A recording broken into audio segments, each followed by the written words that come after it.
Udayakan menyimak sampai selesai, supaya kalian tidak salah kaprah dalam menyikapi pembahasan ini. Keimanan kepada unsur-unsur yang harus diimani bagi Syekh Siti Jenar bukanlah sesuatu yang berada di luar diri manusia, namun hal-hal yang harus diimani merupakan aplikasi dalam diri manusia dan harus terjewantahkan dalam pola kehidupan di alam dunia ini.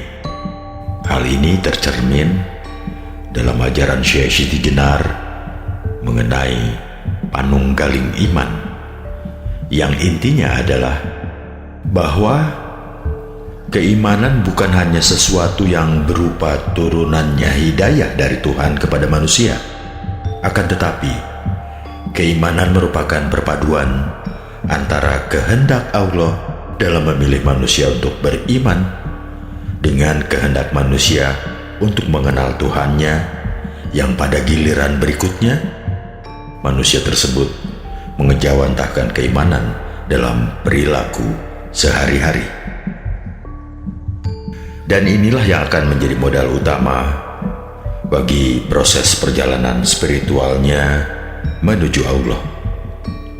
Adapun bentuk dari manunggalnya keimanan tersebut oleh Syekh Siti Jenar disebut sebagai berkumpulnya jauhar atau mutiara Muhammad yang terdiri dari 15 perkara, yaitu yang pertama, imannya iman, maksudnya adalah tidak adanya keraguan dan tidak adanya unsur penyekutuan sekecil apapun, baik dalam keyakinan hati, pelafazan lisan, maupun aplikasi kehidupan sehari-hari. Semuanya harus menunjukkan dan menampakkan adanya keberadaan Allah. Yang kedua, imannya tauhid atau tauhid. Maksudnya adalah ketidakadaan rasa sangsi dalam menjalankan pola keagamaan dan adanya keyakinan penuh terhadap fakta bahwa manusia adalah panunggale atau tempat manunggalnya Allah yang digambarkan oleh Allah sendiri. Sebelum manunggal, kedekatan Allah pada hambanya lebih dekat daripada urat leher. Dan setelah manunggal, manusia mencerminkan penampakan sifat dan perbuatan Allah secara keseluruhan. Yang ketiga, imannya syahadat. Maksudnya adalah tidak adanya lagi perasaan was-was, serta benar-benar telah munculnya pengalaman penyaksian pada diri manusia yang sejati merupakan sifatullah, sifatnya Allah. Yang keempat, imannya makrifat, yang intinya adalah pengetahuan langsung yang diperoleh dari Allah melalui pengalaman kerohanian, sehingga dirinya menjadi alat bagi kewaspadaan Allah atau perwujudan dari sifat Al-Hafiz Allah di muka bumi. Yang kelima, imannya sholat, yaitu berupa keyakinan sepenuhnya akan kehadiran Allah dalam diri dan bahwa dirinya selalu hadir di dalam Allah, sehingga ia memiliki posisi sebagai media bagi menghadapnya Allah. Hal inilah yang kemudian memunculkan fenomena sembahyang baginya, yang maknanya lebih luas daripada sekedar sholat secara syariat. Yang keenam, imannya kehidupan, yang mengandung maksud tentang keyakinan sepenuhnya bahwa kehidupan manusia hanyalah sebagian kecil yang tidak terpisahkan dari kehidupan Allah, sehingga di dalam dirinya juga terdapat bukti bahwa manusia menjadi bagian dari media kehidupannya Allah. Maka wajar jika manusia diarahkan untuk menggapai sumber kehidupan tersebut, bukan mengarahkan gerak kehidupannya kepada yang lain.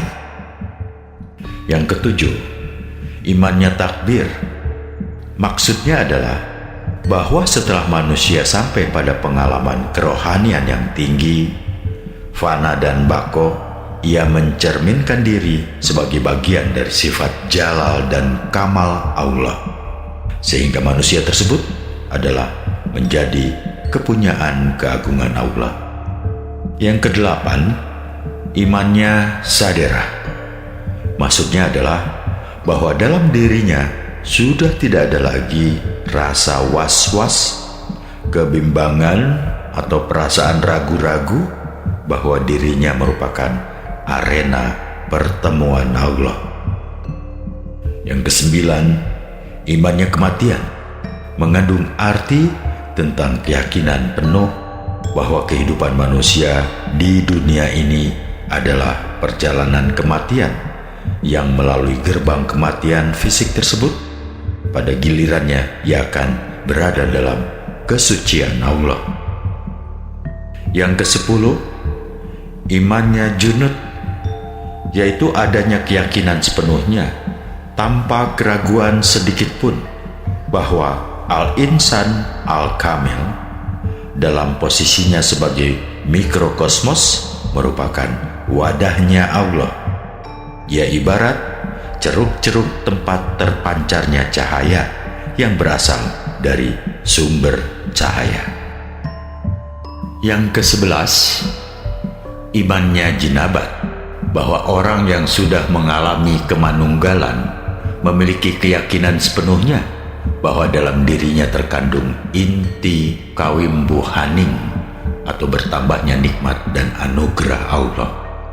Karena orang yang merasakan lezatnya keimanan atau melalui pengalaman rohani dipastikan akan menemui dan bersama Allah setelah kematian fisiknya. Yang ke-12, imannya wudhu.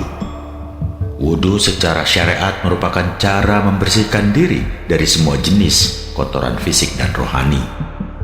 Imannya wudhu mengandung makna yang mengarah pada kesucian Allah yang tercermin dalam segenap nama-namanya, sehingga dalam hal ini maksudnya adalah tidak adanya keraguan sedikit pun bahwa manusia yang sudah memasuki kebersamaan dengan Allah merupakan wujud dari asma Allah.